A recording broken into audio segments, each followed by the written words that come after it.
whether it's a written test or a group discussion or uh, an interview.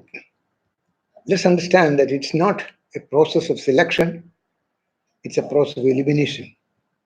The number of posts or vacancies available will be limited, and a large number of people apply for a job. Let's look at don't succeed in an interview. What success in an interview? Number one is knowledge, number two is skill, and number three is attitude. In my opinion, we have to take in the reverse order. It's attitude which counts. How does an interview candidate conduct himself or herself in an interview? How is their behavior?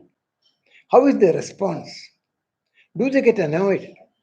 Or do they start questioning the interview committee members? So this is a very important factor.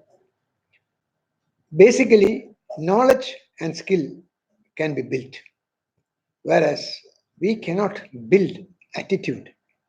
Attitude is an attribute of the individual. So this has to be developed straight away from our home.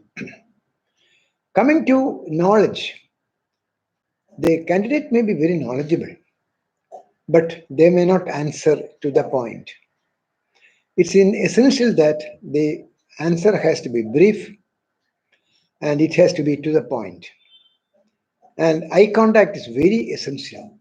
When there are more than one member in the interview board, the candidate should address or look at all the members, probably in sequence. Number two, all kinds of mannerisms, scratching their face, taking the handkerchief and wiping, showing all kinds of unpleasant signals. This will bring down the level of performance of the individual. Coming to skill test is done only at very lower levels, maybe by a trade test. So that does not come under the purview of my discussion today. So if you want to succeed in the interview, first and foremost, you must know what the post is meant for. What are the jobs you have to do? Number two, what is the attribute required for the job? Everybody cannot do everything, and everybody will not succeed in every interviews. So there has to be a match between what you are supposed to know and what you answer. Apart from this, the role played, the role is also equally important. You may be very good for the role of a person who has to do an intense job sitting down at one specific place. At the same time, there are some people who are not able to do that. They are not able to concentrate. So in such cases, we have to find out what is the role. So it could be that they are go-getters. They may be good coordinators. Some may be good designers. Some may be good analysts. Some may be good people who can represent the organization. So whenever you apply, please do not apply for all kinds of posts.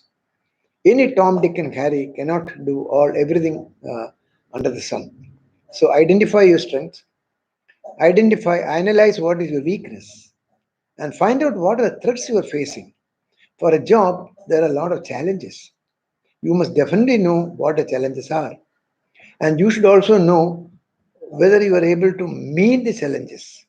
And for this, again, as I had mentioned in one of my talks earlier, please talk to people who have failed. Never talk to people who have succeeded. It could be, sometimes you may miss the whole thing between the cup and the lip. So when you talk to people who have failed in an interview or a test, they will tell you why they failed. And that would be your starting point. So this is only a very short explanation. Probably I may give a detail later on if someone is interested to find more. If anybody wants to correspond with me, my mail ID is dr.nruk1944@gmail.com. All small letters. Dr stands for doctor. dr.nruk 1944. Sorry, dear.nruk 1944 at gmail.com. Thank you so much. All the best on this Vidyarambham day. Thank you.